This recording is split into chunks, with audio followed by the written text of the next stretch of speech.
Douchanbe, capitale du Tadjikistan. Un pays oublié au fin fond de l'Asie centrale.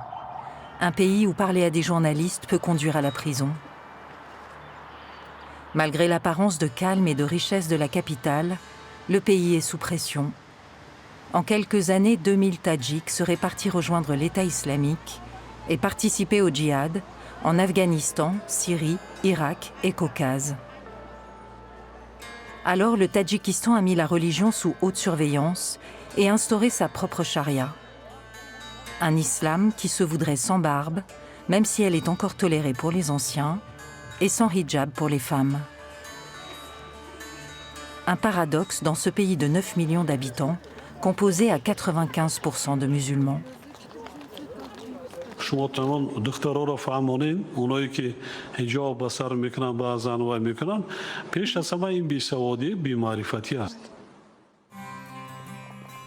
Un président comme premier rempart au radicalisme. À des heures de la capitale, dans une campagne isolée mais toujours surveillée, Farzona est correspondante locale pour Asia Plus, le seul et unique média indépendant du pouvoir. Ses articles sur l'islam et le radicalisme peuvent la mettre en danger. C'est toute cette pression autour du radicalisme qui m'a incitée à enquêter. Notre État condamne le voile noir qui couvre entièrement le visage de la femme. Aujourd'hui, les femmes doivent porter les voiles tadjiks. Elles cachent ainsi leur chevelure aux hommes avec un voile dit tadjik. Si une mère oblige son enfant à porter le hijab ou à prier, les autorités sont prévenues qu'il commence à changer de comportement et qu'il regarde les réseaux sociaux. Ils interviennent avant que l'enfant ne bascule dans la criminalité. L'État surveille le moindre signe, le moindre geste jugé suspect, une vigilance devenue obsession et qui s'est renforcée après l'attentat du Crocus City Hall.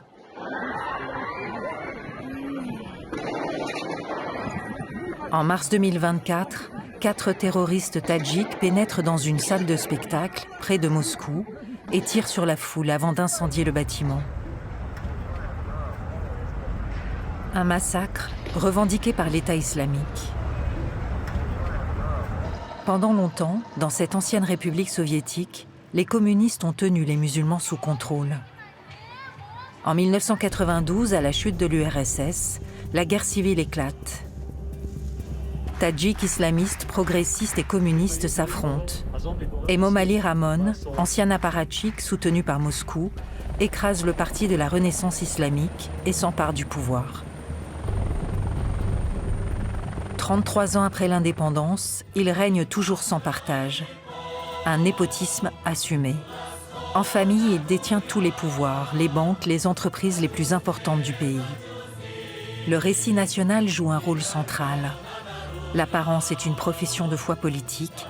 Elle est même imprimée dans un guide officiel. Notre guide est divisé en plusieurs sections. Le choix vestimentaire dans les écoles et les universités, le choix vestimentaire lors des fêtes et dans les institutions publiques, et le choix vestimentaire à la maison.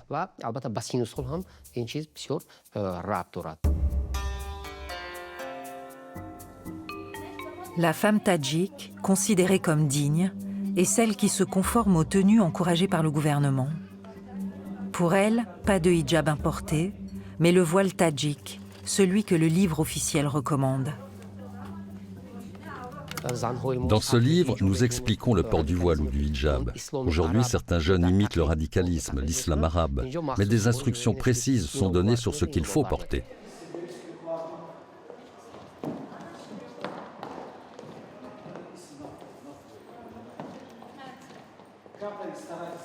Ces vêtements traditionnels, le régime en fait une promotion sur ses 15 chaînes de télévision, tout au service de la propagande officielle.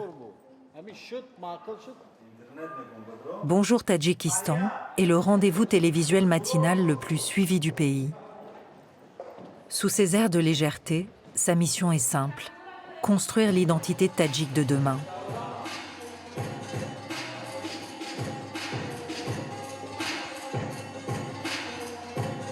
Sur la scène, pas de voile islamique, ni décolleté, ni mini-jupe, ni marque occidentale.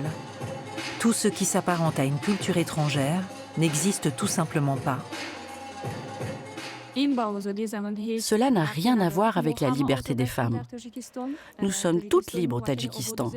Notre pays est beau et prospère. Chacun a le droit de choisir. Notre peuple regarde beaucoup la télévision, alors nous essayons de faire connaître les coutumes et traditions du peuple tadjik.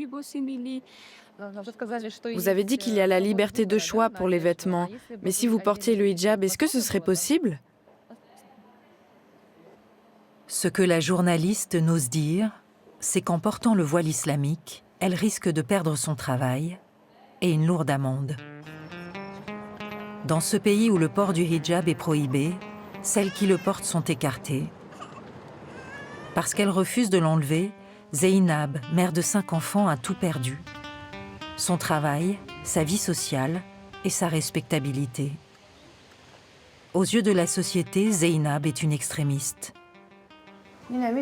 L'an passé, j'ai été contrôlée pour la première fois. Au marché, 4 policiers et 2 fonctionnaires de la justice m'ont encerclée et menacée.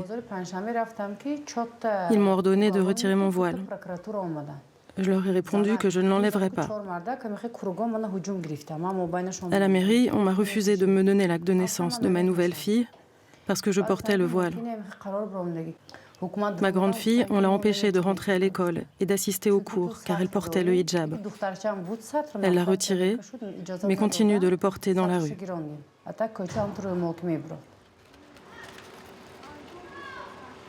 Porter le voile islamique, c'est être rejeté de partout.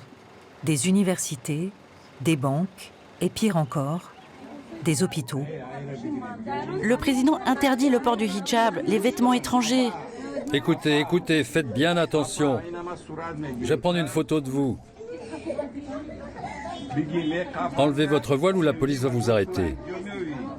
Comment allez-vous trouver l'argent pour payer l'amende?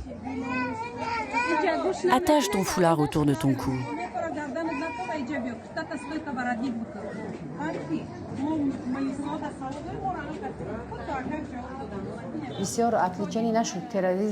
Avant l'attentat du Crocus, personne ne m'empêchait de porter le voile. Une semaine après l'attaque de Moscou, tout a changé. Dans les hôpitaux et les institutions, le port du hijab est devenu formellement interdit. Il n'y a plus de distinction claire entre une femme ordinaire portant le voile noir et une terroriste.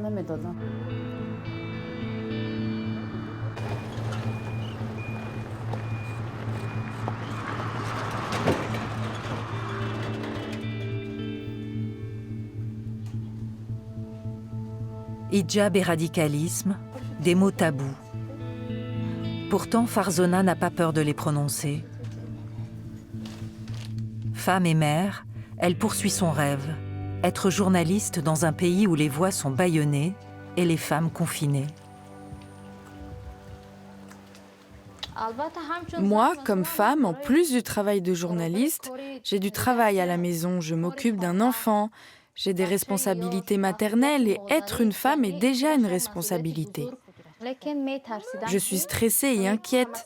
J'ai peur et je m'auto-censure. Je me dis, si quelqu'un ment dans une interview et que demain ses propos sont réinterprétés, je peux me retrouver avec des problèmes. Ici, le terrorisme et l'extrémisme sont des sujets extrêmement sensibles.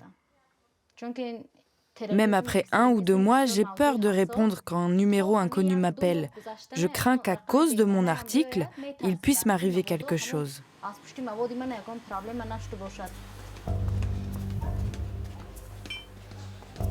Farzona le sait, les yeux du pouvoir sont partout.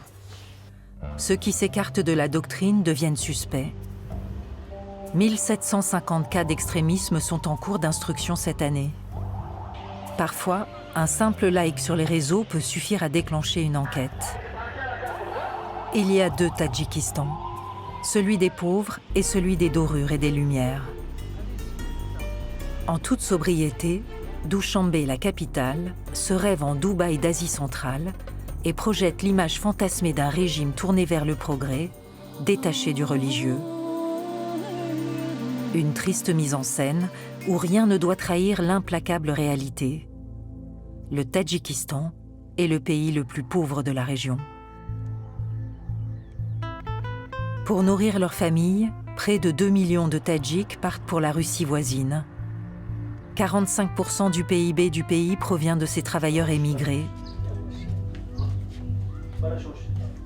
Isolés et précarisés, ils sont une proie facile pour les recruteurs islamistes.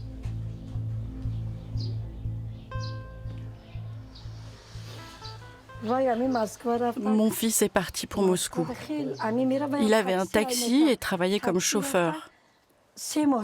Oui, il priait de temps en temps. Mais ce qu'on raconte à son sujet, ce sont des mensonges.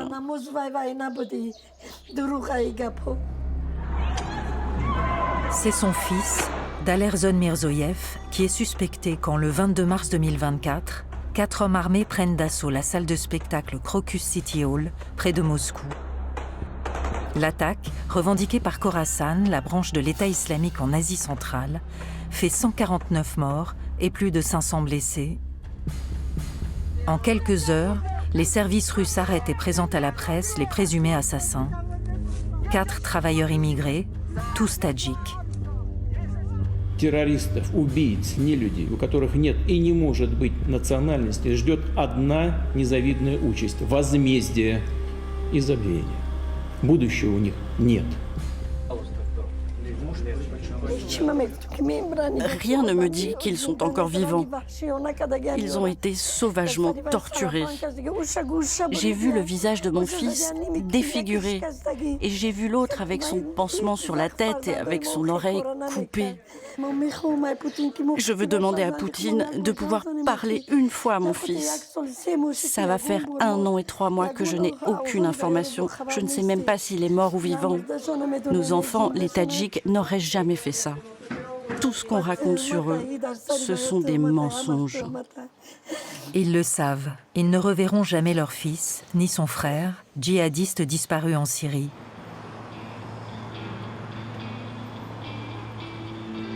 L'implication supposée de Tadjiks dans l'attentat de Moscou, un problème pour le président Emomali Rahmon, allié fidèle de Vladimir Poutine. Alors, depuis l'attentat, le président renforce la lutte contre tout ce qui pourrait ressembler à de l'islam radical. Dans son arsenal, l'interdiction formelle du port de la barbe. Aujourd'hui, les quelques barbes de la prière du vendredi sont celles des anciens, que l'on tolère pour une paix sociale. Pour les autres, quelques centimètres de trop, et c'est le commissariat. Tout a commencé avec la montée du radicalisme, quand les jeunes se sont intéressés à la religion et se sont mis à porter la barbe. Une fois, je suis sorti et les policiers m'ont arrêté et emmené au poste.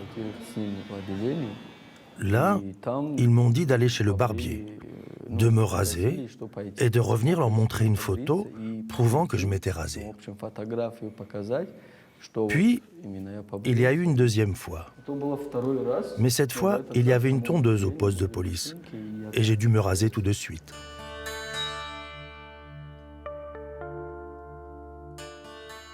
Cette fatwa sur la barbe, c'est Saïd Moukaram, chef du Conseil des oulémas, grand imam du pays et bras droit religieux du président, qui en est à l'origine. En 2024, il survit à une tentative d'assassinat à la sortie de la Grande Mosquée. La réponse des radicaux à sa fatwa.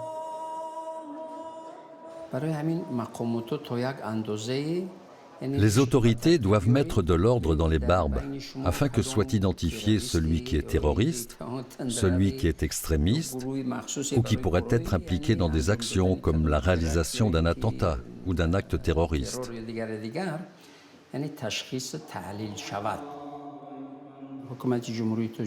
La République du Tadjikistan est démocratique, laïque et fondée sur le droit. Tous les citoyens peuvent y exercer librement leurs pratiques religieuses.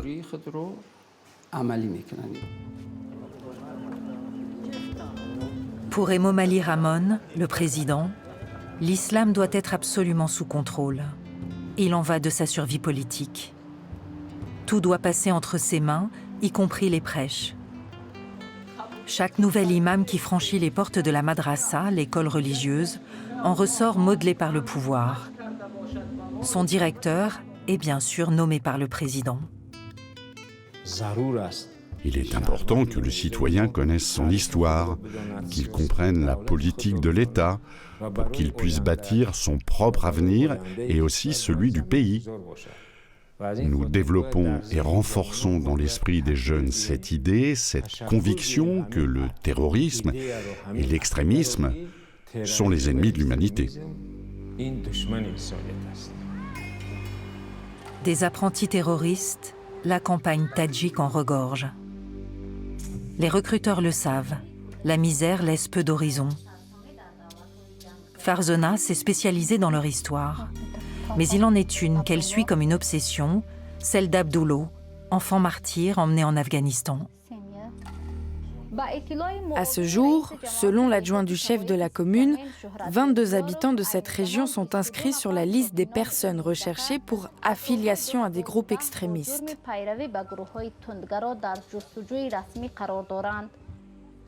Le père d'Abdoulo figure sur cette liste de personnes. Il part d'abord en Russie comme travailleur migrant. C'est là-bas qu'il est endoctriné et, via Internet, on lui suggère de partir en Afghanistan.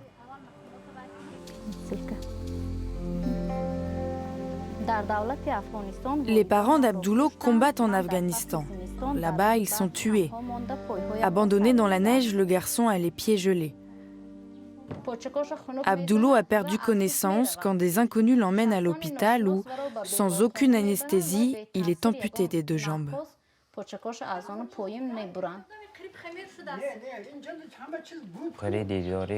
La dernière fois que j'ai vu mon père et ma mère, j'avais 8 ans.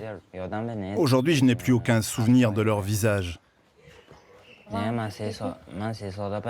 Après 3 ans en Afghanistan, je m'étais habitué à cet endroit. C'était devenu ma maison. Je n'avais aucune idée que je venais du Tadjikistan, de cette maison, de cette famille, que j'avais un oncle et une tante ici. Perdu et abandonné en Afghanistan, Abdoulo et ses sœurs vont retrouver une famille grâce à l'entêtement d'un vieil homme, leur grand-père. Les autorités tadjiques m'ont dit qu'ils ne savaient pas où étaient les enfants, que leurs parents étaient morts. Alors je suis parti en Afghanistan avec l'espoir de retrouver mes petits-enfants. J'ai remué ciel et terre pour tenter de les retrouver. Là-bas, des gens m'ont aidé. Et enfin, au 11e jour, je les ai retrouvés.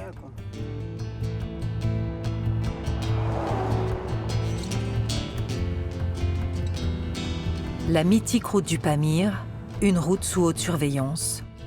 Pour rejoindre l'Afghanistan et l'État islamique, des centaines de Tadjiks l'ont empruntée, peu en sont revenus. Avant d'en apercevoir les contreforts, il faut montrer patte blanche et laisser passer aux checkpoints. Sans autorisation, nos caméras ne sont pas les bienvenues.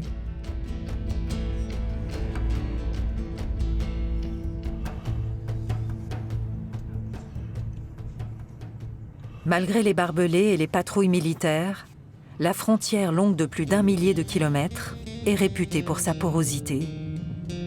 La rivière Panj dessine une barrière naturelle entre les 2 pays, une frontière qui sépare 2 mondes. Le drapeau tadjik fait face à celui des talibans. Sur une rive, la politique anti-hijab, sur l'autre, la burqa.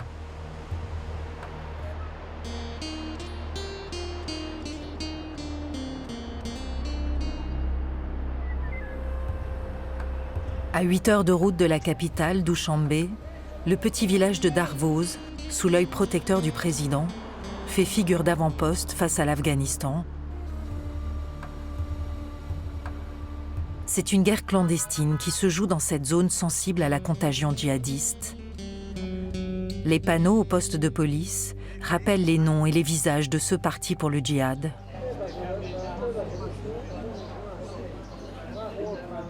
À portée de regard, au village de l'autre côté, Sur la rive afghane, la mosquée en construction annonce la guerre des minarets.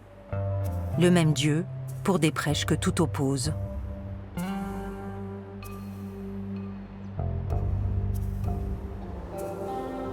Une frontière fermée, mais pas infranchissable. Malgré la présence des militaires et le débit tumultueux du Pange, les passages et les infiltrations sont nombreux.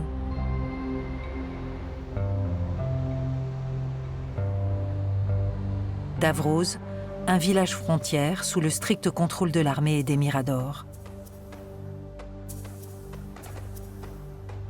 Mais le samedi, l'improbable se produit. Les portes s'entr'ouvrent.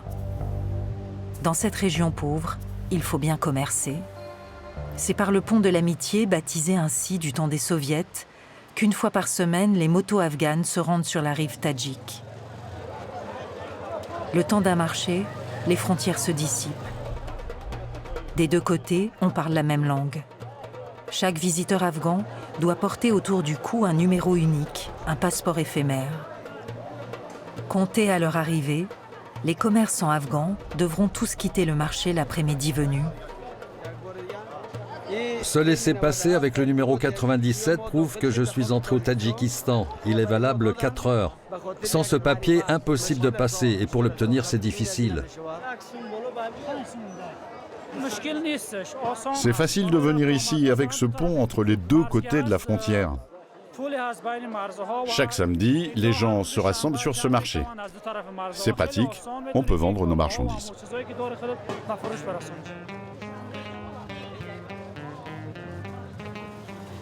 Malgré les joies du commerce, les hommes de l'État islamique ne sont jamais très loin. On parle même de cellules dormantes, prêtes à se réveiller et prendre les armes. Alors tout est scruté, surveillé. Rien ne doit rester, ni les hommes, ni les idées.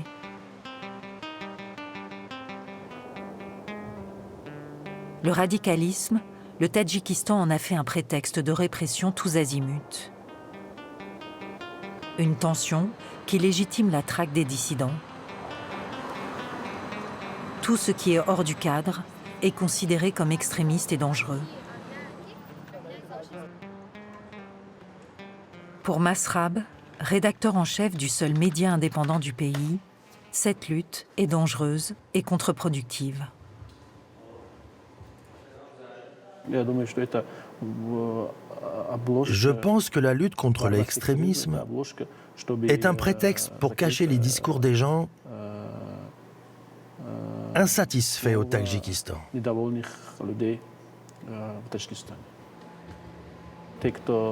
Ceux qui ne plaisent pas, les opposants, sont déclarés extrémistes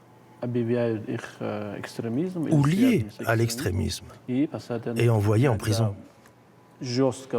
Parfois, la lutte féroce contre l'extrémisme et le terrorisme donne l'effet inverse.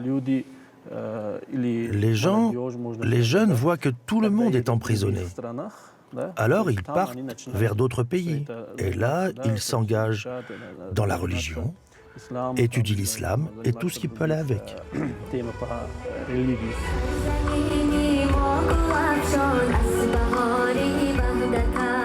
Au centre de Dushanbe, c'est une foule choisie et sous le regard de la police qui a rendez-vous en ce jour de fête nationale. Sur scène, on chante la gloire du président et de la patrie. Des paroles qui disent « Dans nos cœurs brûle l'unité éternelle, jamais fanée, toujours florissante. » Florissante, surtout pour le président et sa famille. Son fils, Rustam Emomali, maire de la capitale et président de l'Assemblée nationale, se prépare à reprendre le flambeau. Une autocratie au futur tout tracé, où les opposants sont réduits au silence et l'islam cantonné à l'ombre des mosquées.